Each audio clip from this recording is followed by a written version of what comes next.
Hey everybody, Nakul here from SKILLS PTE ACADEMIC. Really hope everybody is doing fantastic. I'm back with yet another super awesome pop-up video on the new module called Summarize Group Discussion. Well, before we get into the video, if not subscribed to this channel, kindly click on the subscribe button. Anytime you need online assistance, it's a paid assistance. You can check the information in the description of this video. We left a WhatsApp link. You can click on the link, send us a message. We will do the needful. Also, to tell you, recently we released our 3 official ebooks. The links for all the ebooks are in the description of this video, and all the ebooks, the folder will be automatically updated with all the new changes. Whoever has bought before, don't have to worry. Whoever is going to buy next, don't have to worry. Everything will be sorted, everything will be updated automatically in the folder that we have already shared to those who have bought, and that we are going to share for those who are going to buy. Alright, without any further delay, let's straight away get right into this new module called PTE Academic Summarize Group Discussion. As you know already that the new changes gonna be in place from August 7th, 2025. If you're taking exam before August 7th, this particular module is not applicable for your PTE academic exam. Remember this. But if you're giving exam from August 7th onwards, this module will come after answer short question. First comes read aloud, repeat sentences next. Describe image, retell lecture, answer short question. Then comes 6th module, summarize group discussions. What is the module about? As the name says, group discussion. We all had this GD in the name of GD in our colleges, universities, isn't it? Similarly, it is the same. You have to listen to the GD. Let's say you are a person who is listening to a GD by standing outside the window.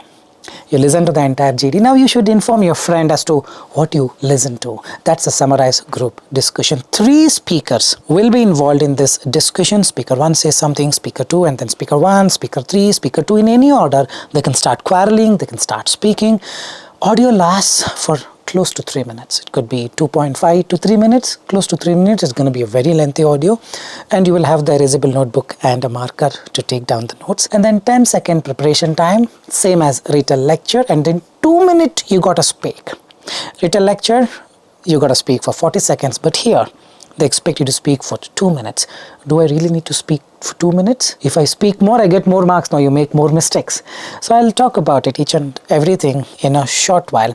But let's move on to evaluation. How you're evaluated? It's 5 fluency, 6 content, and 5 pronunciation. This is the standard that is going to be applicable from August 7th, 2025 across all the sections, except repeat sentence, meaning read aloud, describe image, retell lecture, summarize group discussion, or respond to situation. That gonna be an additional module as well. Fluency gonna be 5, pronunciation gonna be 5, but content is 6, meaning they are making sure that you get full marks for the content only if you're covering most of the points.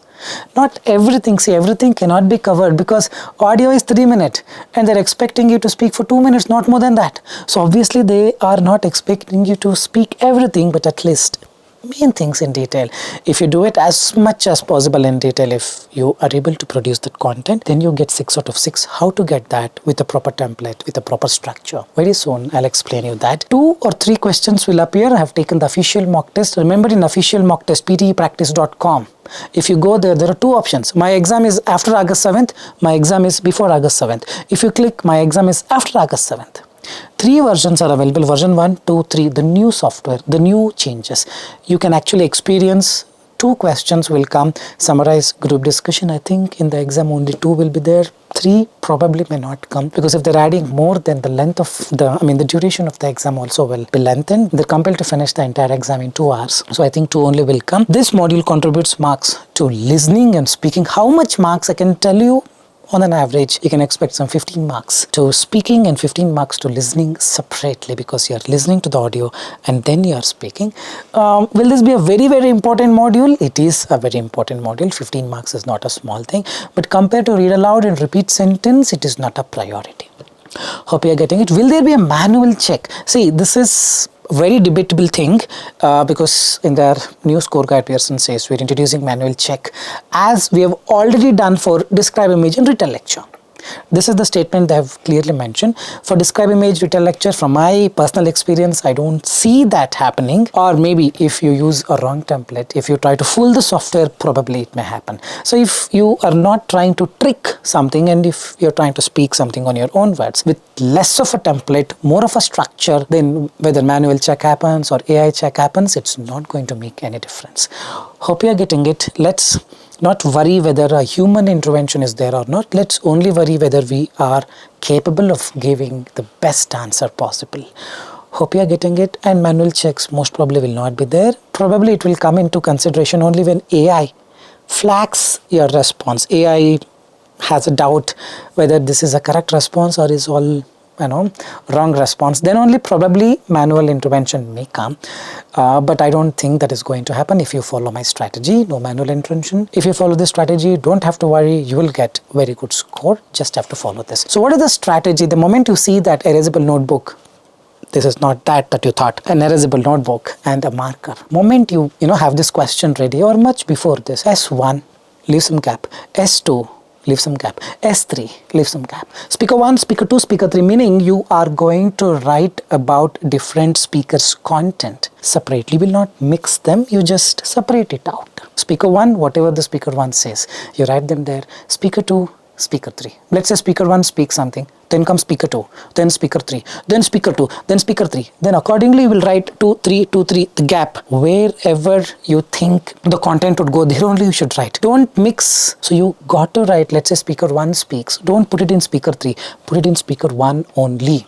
You need to catch two things. Very, very important. First thing is their voice. There will be 3 people with different voices. Let's say first person speaks is speaker 1. Now let's say speaker 2 has a thin voice. Speaker 3 has a very thick voice. Then again thin voice, thick voice, thin voice, thick voice. The normal voice came. That's speaker 1. So you have to pay a little bit of more attention as to who is speaking, where you have to fill the content. If you mess up the content, in the worst case, it is okay, man. Don't worry too much about it. All this will happen. This is a real scenario. But don't mess up your fluency. Fluency is still important, but right now they have made content as 6, fluency as 5, meaning content they're giving more preference. At the same time, fluency is also equally important. I'll soon show you a demo with 2 questions as to how I've messed up everything but still managed to speak well. But the idea is, yes, 2 things. First thing is identify the speaker's voice. Second thing is remember this very important thing. In a group discussion, what usually happens? They quarrel. Some people quarrel, some people shake hands. I agree with you. Meaning you have to pay attention to the words like, I totally agree with you. Oh, I think I have a different opinion. I second you. I contradict with your opinion. So these things you collect and write. Let's say speaker 1 says, I agree with you, agree with speaker 2. Then says in the speaker 1 you write, agrees with S2. I have written that. Soon I'll show you a demo towards the end. Very important. But these 2 things, one is voice, other thing is identifying who is for the topic, who is against their views. Very important. The AI probably will be coded with all these things. These are the important things that you need to identify and practice. What is the strategy? Same strategy as the written lecture. Listen for 3-4 seconds, write for 3-4 seconds. When you listen, don't write. When you write, don't listen. If you're trying to mix up both, you mess up both. When you're listening and writing at the same time, you will not be able to do either of the things. You listen for 3-4 seconds. You decided, oh, this is what I'm going to write. Start writing. This will take some 3 to 5 seconds. But during writing, if you're still listening, that's a loss for you because you cannot write. But then people ask, when I'm writing, I will miss out some content. Every content you don't have to write. Remember, this is the trick. Every content you don't have to write and you can't write also. This is the best method, the same technique that I've told for a written lecture, summarize spoken text. Same thing is still valid, just that you should take notes for 3 minutes. As simple as that. And you should separate it out with speaker 1, speaker 2, speaker 3. This is the only difference. Otherwise, the module is very simple. Never worry about the content that you miss. I think that's important content. Oh shit, I already forgot. No problem at all. There will be one more important content. And main thing is identify speaker's voice to determine whether you should write in S1 page, S2 page or S3 box. That's all it is. Very important one. Let's take up some questions before I go to a proper demo. What if I write speaker 2's content into speaker 1? Don't do it intentionally, but if it happens by mistake, totally fine, man. This is bound to happen. This is going to happen. This I already messed up and still got 90 in the official mock. You don't have to worry, but don't do it intentionally. Give your best to discern, to basically distinguish whether it's speaker 1's voice, 2's or 3's. Be attentive. Sometimes it's confusing. Totally fine, don't have to worry. Next thing is, don't speak for full 2 minutes thinking I speak full 2 minutes, I get more marks. 100% no. You speak more, you make more mistakes, you get less marks. 30 seconds for each speaker should be more than enough. But don't have to worry about the time so strictly.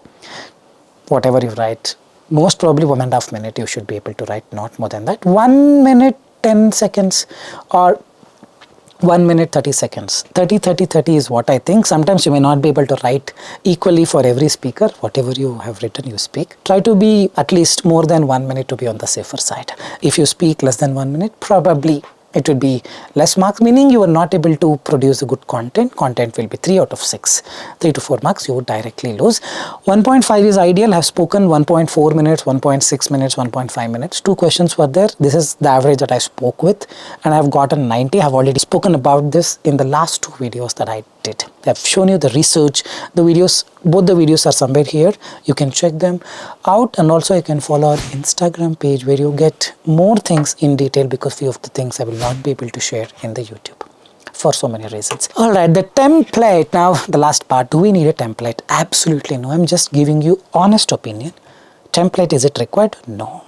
Template will give marks? No. Then what does template do? Template will give you that push. That's all it is. It will give you a structure.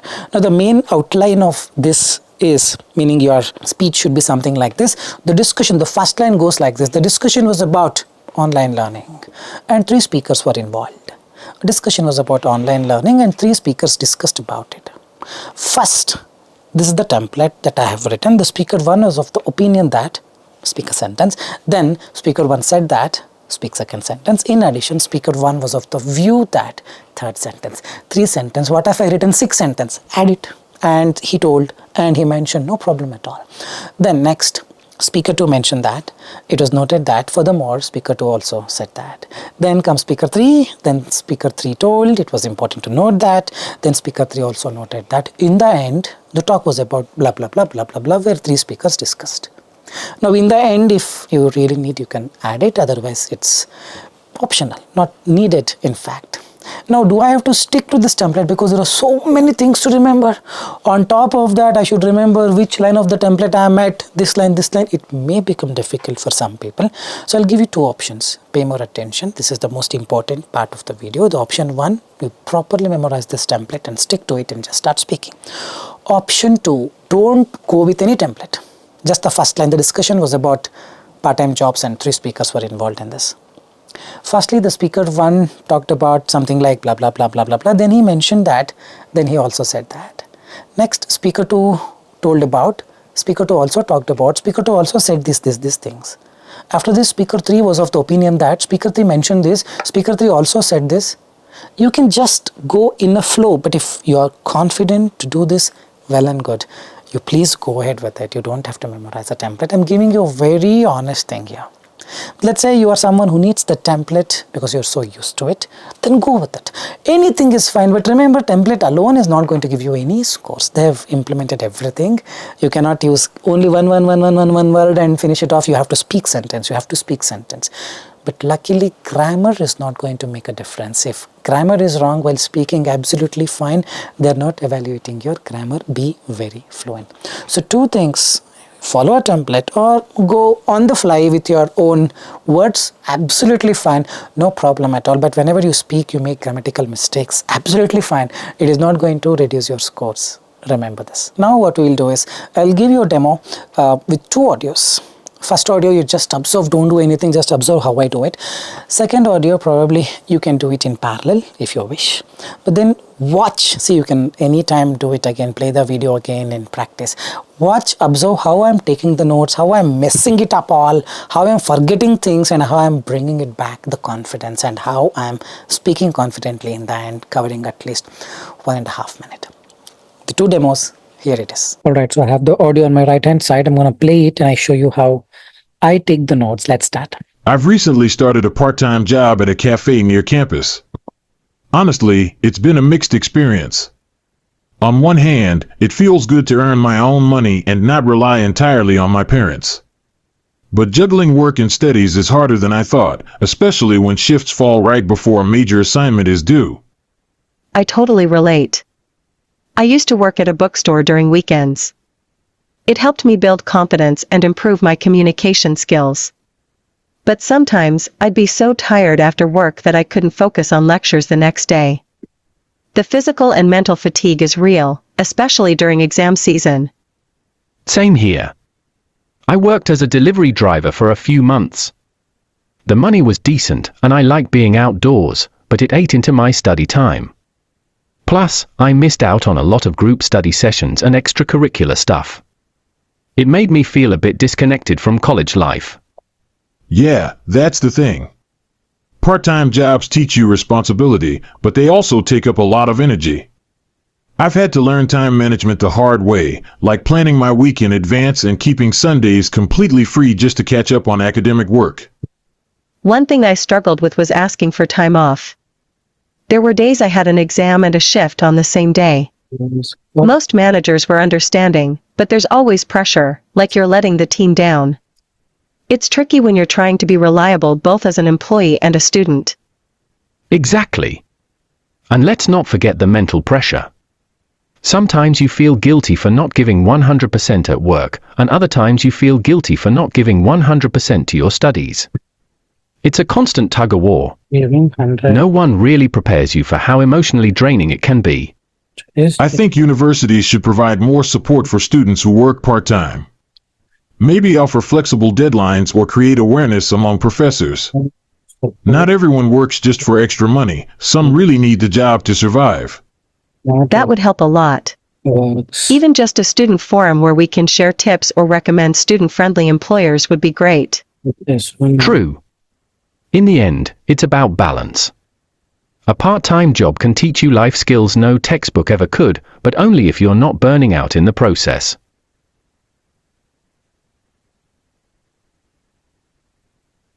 Now, this much we have written, now we'll start speaking. The discussion was about part-time job and 3 speakers were involved in it. Firstly, the speaker 1 was of the opinion that he has started a part-time job at cafe and he has obtained some mixed experience. Then the speaker 1 said that it feels so good to earn my own money, and when especially the shifts fall, the major assignments and other things are due. Then the speaker 1 said that he agrees with speaker 3 because of learning the time management the very hard way. In addition, the speaker 1 was of the view that university should give more support for those who work part-time and not everyone works for extra money. Next, the speaker 2 mentioned that she totally agrees with the speaker 1 and also noted about physical and mental fatigue is the problem when working part-time along with studying. The speaker 2 also noted that she struggles to ask for a day off, especially when she has exam and the part-time work on the same day. Furthermore, speaker 2 said that she agrees with speaker 1 on university support for the part-time job for the students. Then the speaker 3 told that the speaker 3 agrees perfectly with speaker 2 because he also worked as a driver and missed a lot on group activities, and also it feels so disconnected from the college life. The speaker 3 was important to note that he agrees with speaker 2 because you feel guilty for not giving 100% to the studies. Then the speaker 3 also noted that it is emotionally draining and it is all about balancing things. In the end, this discussion was about part-time job and how to balance the college and the part-time life. You just have to speak. Let's start with another one. Moving away from home for college has been such a big adjustment. I thought I'd enjoy the freedom, but I didn't expect to miss home this much. Things like home-cooked meals or just having someone to talk to after a rough day, I never realized how much they mattered until now. I get that. In the beginning, I was super excited about living on my own, no curfews, no one checking in constantly. But after the first week, reality hit hard. Suddenly, I had to cook, clean, do laundry, and manage everything alone. It was overwhelming. For me, the hardest part was making new friends. Back home, I had people who'd known me for years. Here, I had to start from scratch. Orientation week helped a bit, but I still felt lonely for the first month or so. It takes time to build connections. Same.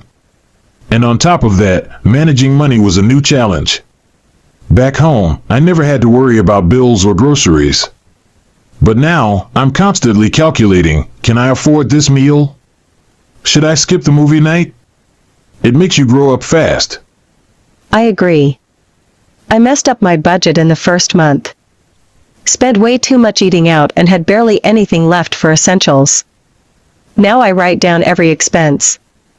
It sounds boring, but it helps a lot. It's either that or surviving on instant noodles all week. And don't even get me started on homesickness during festivals or birthdays. Watching family celebrations over video call just isn't the same. It's a weird mix of being happy for them and feeling left out at the same time. That's true. I started calling my parents every evening, even just for 5 minutes. It gives me a sense of routine and comfort. Also, decorating my room with stuff from home made it feel a bit more personal. I found that joining campus clubs helped.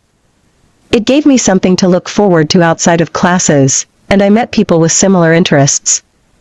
That really eased the transition for me. Yeah, finding your rhythm takes time.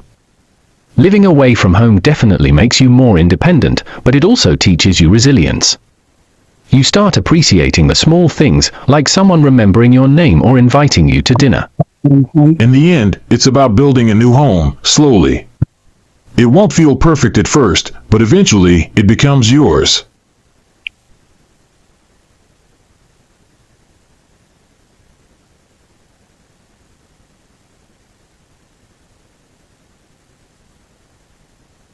The discussion was about moving away from the home for the college, and 3 speakers were involved in it.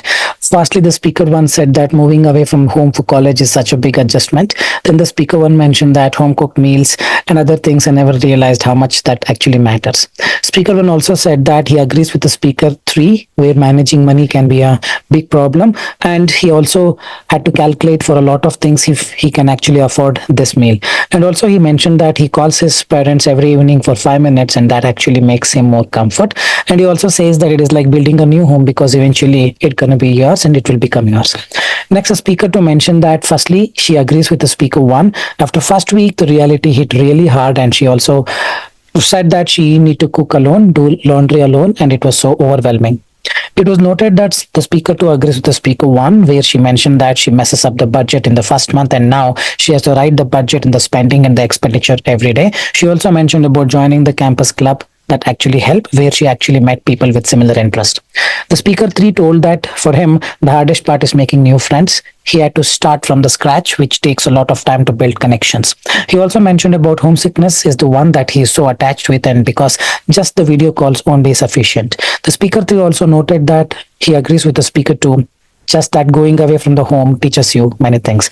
In the end, this talk was about how to deal with the things when students go away from the home for the new venture and for the college. All right, I think you have seen me doing it. See, for some people, it could be difficult. For some, it could be very easy. It is all hidden in the note-taking skill. You work on the note-taking skill, meaning if this is problematic for you, a written lecture also would be a problem for you. Summarized spoken text also would have been a problem for you.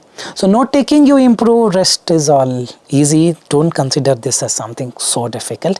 This is something new, something novel that we have not done it before. This may complain in the beginning. A first day it will complain, and second day it will complain. That's the job of it. 3 days onwards, if you persist, if you keep doing it, 4th day onwards it will start telling you, oh, it is very easy. That's how the mind works. So start implementing the things that I told you. To recapitulate, 2 things. Speaker's voice, very, very important. You need to know for whom, where to write in. To write in speaker 1, 2 or 3. And then most importantly, you write down when someone says, I agree with you. Yeah, correct, that's correct. I totally understand, totally agree. I disagree, I contradict. These things also mention. Only these 2 things decide your scores for the content. I really hope this was an informative video giving you complete idea on the new module PTE's summarized group discussion. I hope it's a comprehensive video and you're feeling more confident. If you're feeling confident, do let me know in the comment section how you're feeling, or if you want more videos on this, I'm ready to come up with this as well. With this, I'll park the video here. This is Nakul, N-A-K-U-L, Nakul signing off from SKILLS PTE Academic. Soon we'll be back. Till then, take care. Bye-bye. Thanks much.